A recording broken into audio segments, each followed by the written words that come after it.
November 20th. Happy Thanksgiving, you guys. Halfcast 194, episode 194. Let's go. Of course, I have a few things to share with you this afternoon.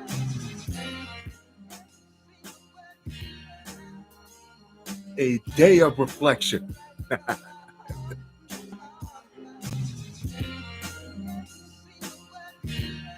Let's do it.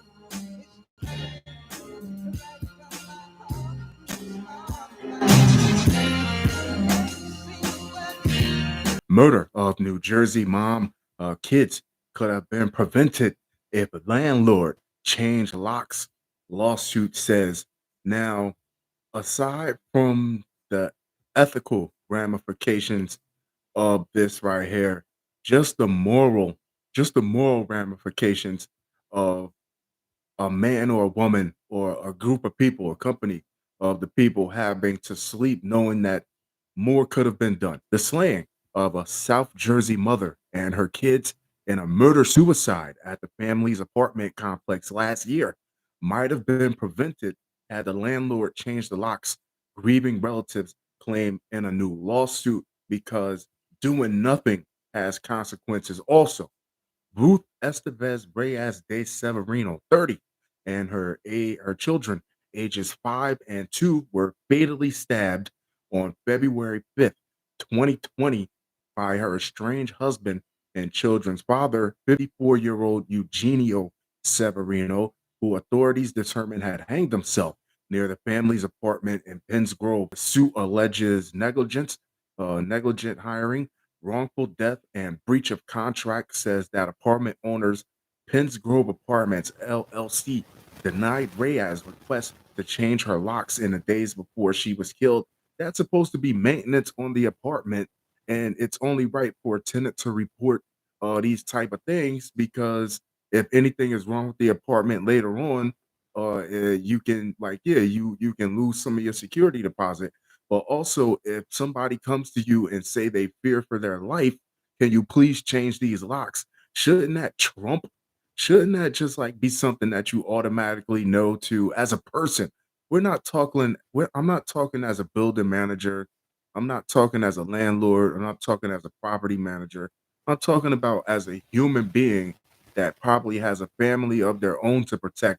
That if you hear something of this nature, wouldn't that just be a call to action, even if all you have to do is just change the locks? And maybe it would have helped. The suit says that the request followed months of death threats by Severino and a resulting final restraining order against him on January 16th, which I'm pretty sure the restraining order is also shared with the property, forcing him out of the family's apartment, according to the outlet. So you're not a tenant anymore, so you have no business on the property, right?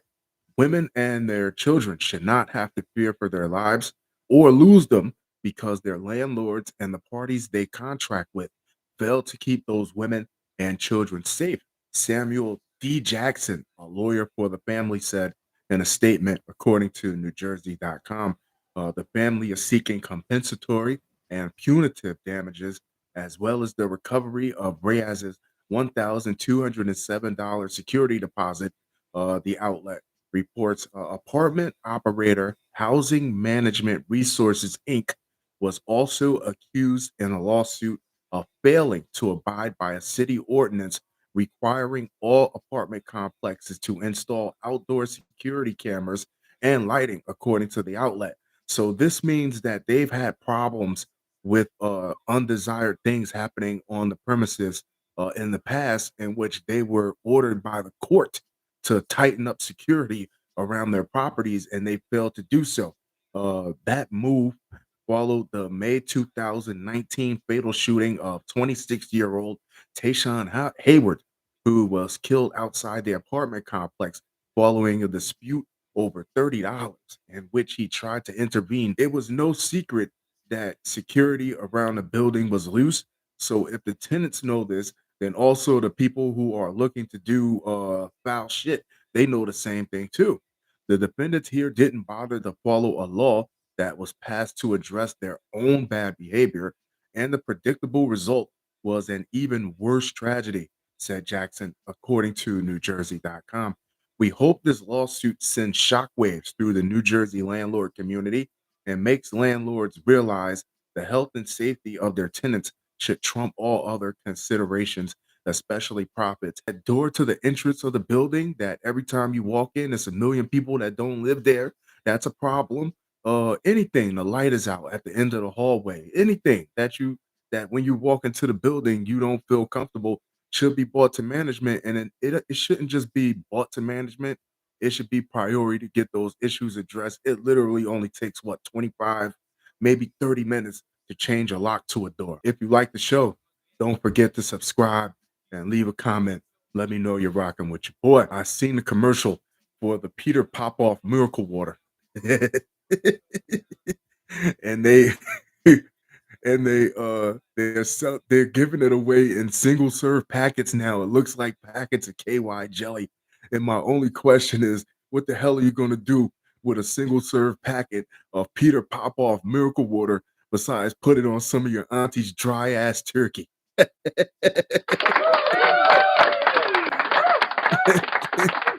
Preacher claims alien tried to have sex with her in wild TV interview. This is the things that you see after you drink Peter Popoff's miracle spring water. Religious author Sharon Gilbert has claimed an alien visited her in the form of her husband and asked to have sex with her. What? She discussed the encounter in detail while speaking on the Jim Baker Show, a self-described Christian prophetic Bible show. Now, if I'm hosting this show and she comes out and goes off the cuff talking about her husband was posed as an alien and tried to sleep with her, I'm immediately like, okay, let's cut to a commercial. A clip from the show of Gilbert's story was posted on Twitter by a writer and friendly atheist contributor, Hermant Mehta. End Times preacher Sharon Gilbert says that an alien imitated her husband, and then it tried to have sex with her, and then it claimed to be Xerxes, and then Jesus got involved. Xerxes, I think, was the Persian king. And then the alien turned out to be a reptile with a posse of gargoyles. What? Speaking on the show, Gilbert said, after Derek and I got married, this other Derek appears in our bed. This is the rantings of a woman who is in serious need of some type of sexual attention. And obviously, this Derek is not doing it. So she had to create an alien Derek with some sort of supernatural threesome. Lady, cut her mic. The real Derek is lying down next to me. Other Derek sits right up out of him. It startled me. I knew that was not Derek, and so I asked this critter, "Who are you?" Because he clearly wanted to have sexual relations. Yeah, get over yourself, lady. He said, here I am. I can't even get a text back on Earth. And this woman is getting offered some type of weird orgy by all types of figures. I am your husband, I said. Who are you? He had the nerve to claim to be Xerxes. Other Derek seriously wanted to invite me to use my free will to do something that was going to pull me away from God, you naughty girl. Gilbert went into further detail about the role Jesus played in her defeating the alien, the Prince Charming, that saves you and sweeps you off your feet. Lady, this last time I knew he was really desperate, and I asked him again, who are you? He told me the same answer, and I said, I'm not going with you. This was an internal dialogue. Finally, I said, I have had enough. In my mind, I reached up and grabbed his face, and I said, you are a liar, and Jesus is real. I pulled that face off, and beneath it was a reptile because there's no way your husband could come to you in real life or in a dream and say that he wants to be with you sexually. It had to be a dream. Beneath the face of Derek was a reptilian serpentine creature. Can you be the husband laying in bed listening to her tell you this and not just go limp for like the next 5 years? Many viewers took to mocking Gilbert, with others questioning the validity of the story, as you should. One Twitter user wrote, it happens. Who among us hasn't pulled their husband's face off to find a horny reptilian.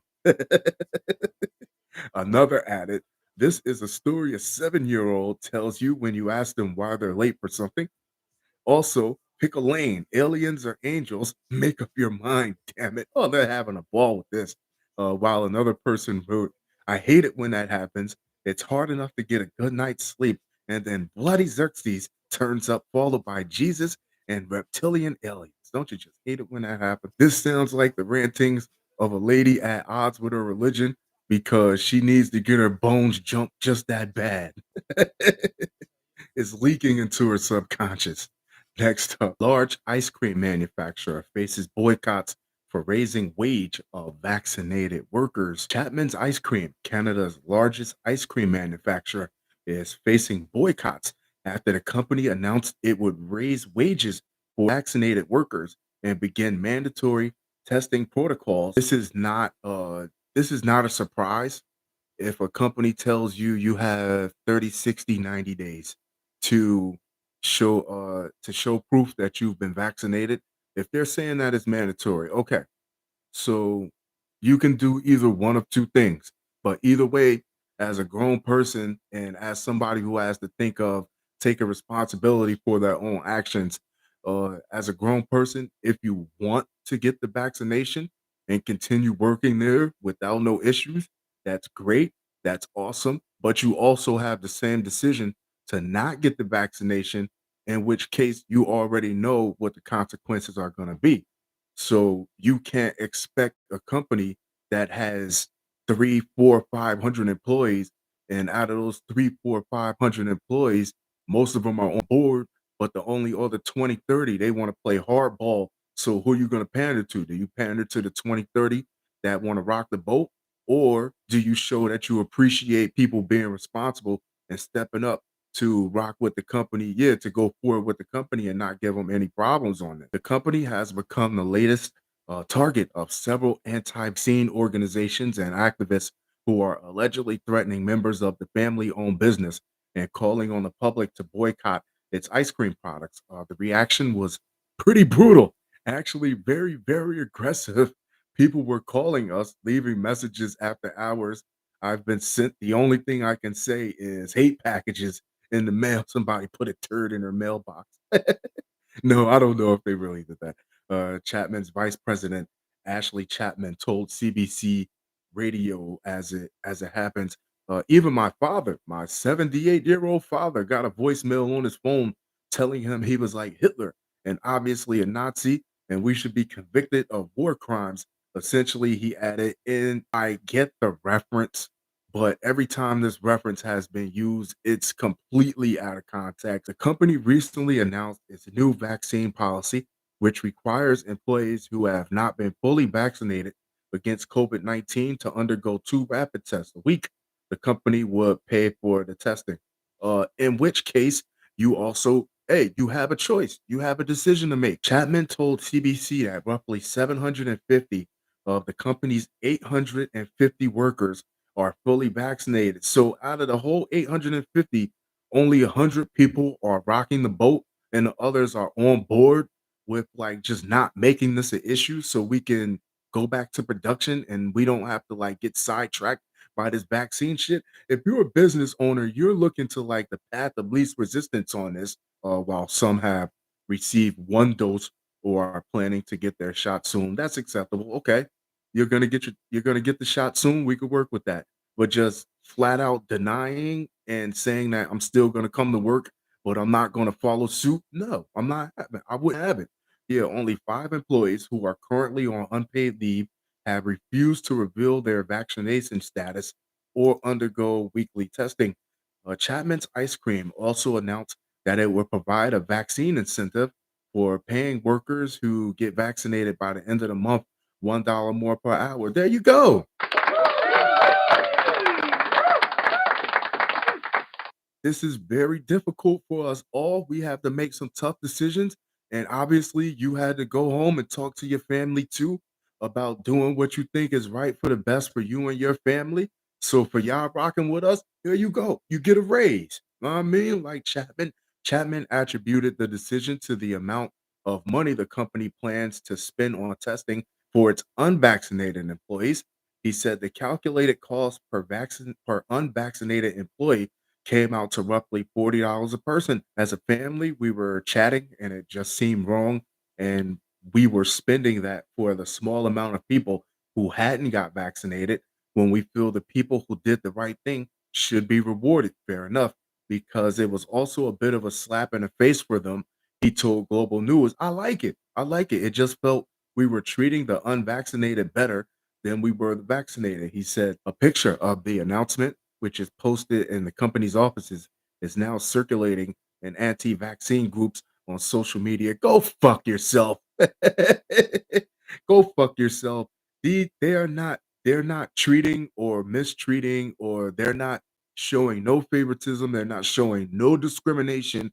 In any case, they're not denying anyone the same opportunity. It's up to you if you want to get the vaccine. If you don't want to get the vaccine, that's fine. You made the decision.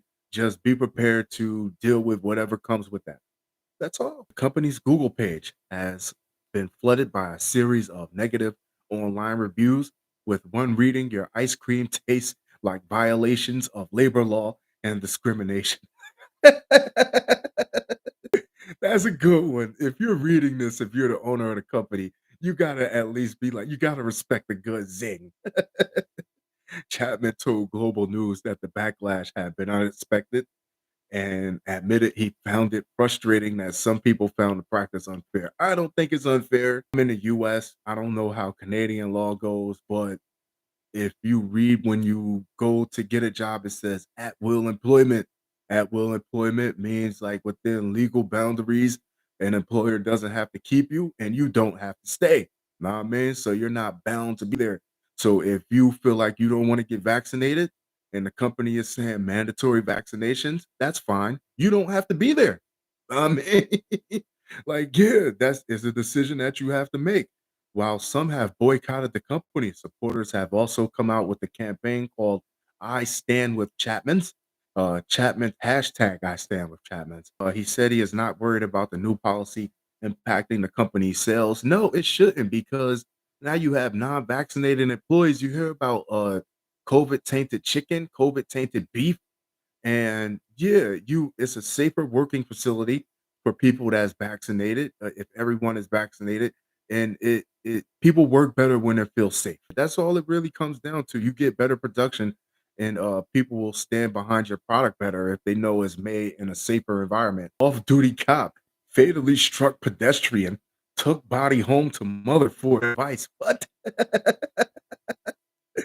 First off, when your mom said you could meet somebody and bring them home for dinner, they didn't mean that.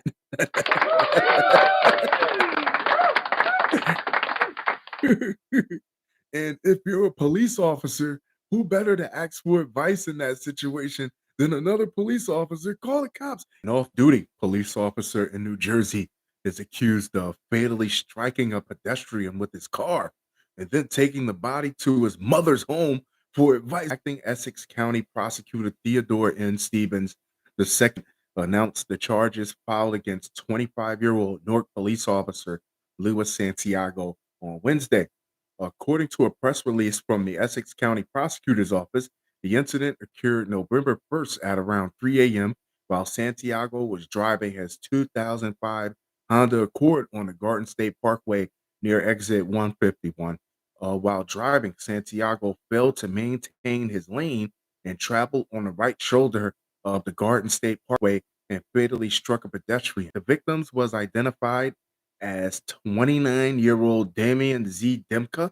The Essex County Prosecutor's Office said that Demka was a nurse from Bergen County, New Jersey. The press release said that after striking the victim, Santiago and a passenger in his vehicle, identified as 25-year-old Albert Guzman, allegedly declined to call 911 for assistance or render aid to the victim. What the hell is wrong with you? You're fucked either way. Either way, you're done.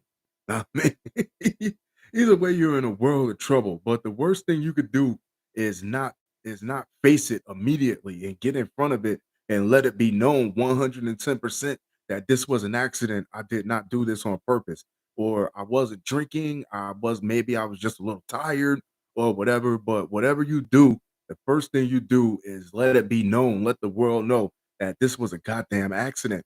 Both Santiago and Guzman allegedly returned to the scene of the crime multiple times before Santiago removed Demka from the scene by placing him in the back seat of it. How many times? How long does it take to come up with a horrible idea?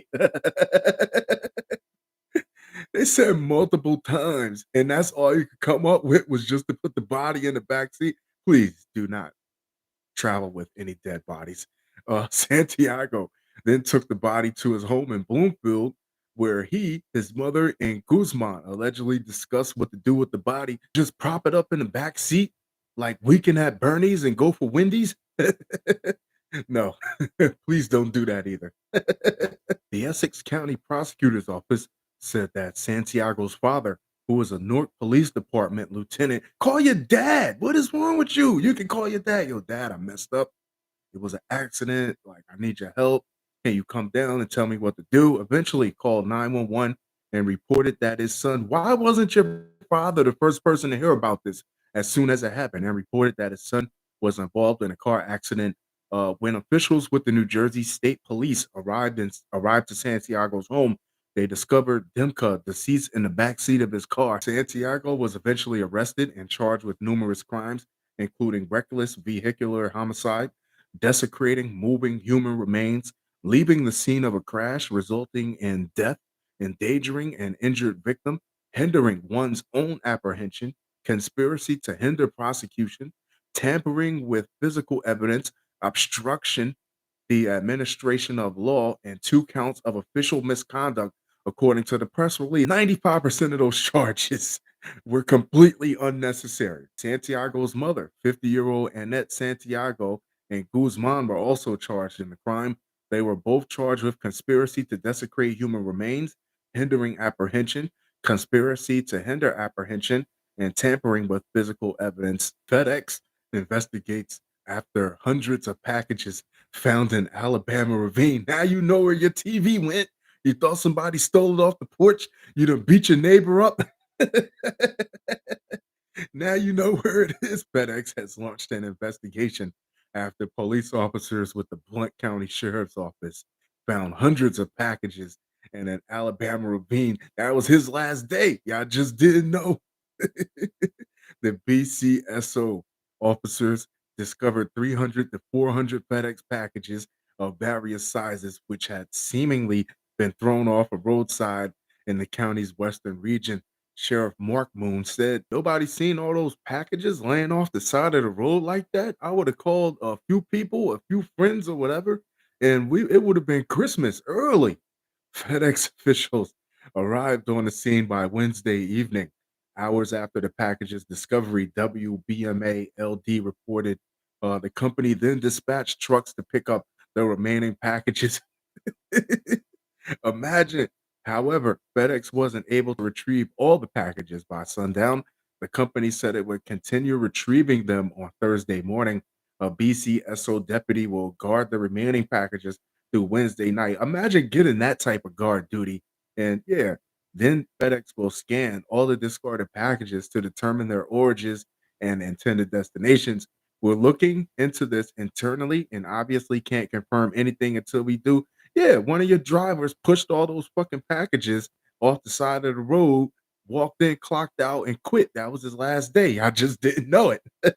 FedEx said in a statement issued to the aforementioned news station, "We will follow up if we're able to find more information." FedEx has struggled throughout the year to hire package sorters nationwide. This is not a sorter's problem. If you find these packages on the end of the road, on the edge of the street, yeah, this is a driver's thing. The worker shortage has forced the shipping company to reroute thousands of packages to its other hubs in order to ensure their arrival.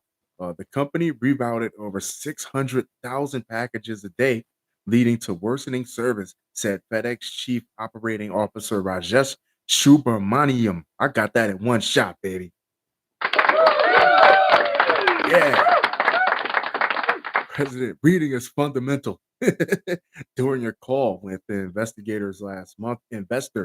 last month, the company, along with UPS and the U.S. Postal Service, have faced the increases in shipping that typically coincide with the gift buying winter holiday season. So that's not an excuse. You've been in the business long enough to know that you bulk up staff around this time of year to handle whatever workload is coming. FedEx said it would need 90,000 holiday workers this year, 20,000 more than last year. The company said it spent $450 million between June and August to lure and retain workers with higher wages, paid overtime, and other benefits. This year, consumers will be shipping packages amid global supply chain issues that have threatened the availability and low prices of common foods and retail goods. This has caused more consumers to shop and ship their holiday gifts earlier than usual. Ryan Kelly, a marketing vice president of FedEx, told the Journal and asked whether the federal government could help ensure the timely delivery of holiday packages. White House press correspondent Jen Psaki told reporters in mid October, "We are not the Postal Service or UPS or FedEx. We cannot guarantee," meaning that we ain't got nothing to do with this. You tell them to work their own shit out and get their shit together. What we can do is use every lever at the federal government's disposal to reduce delays to ensure that we are addressing bottlenecks in the system. Saki added, "Yeah, so don't point nothing towards the White House about your goddamn microwave or your iRobot, your Roomba, or whatever. We ain't got nothing to do with that." Fun show, fun show, fun show. That being said, I'm going to wrap this one up, but I will be back to talk to you guys very, very soon. Happy Thanksgiving. Adios.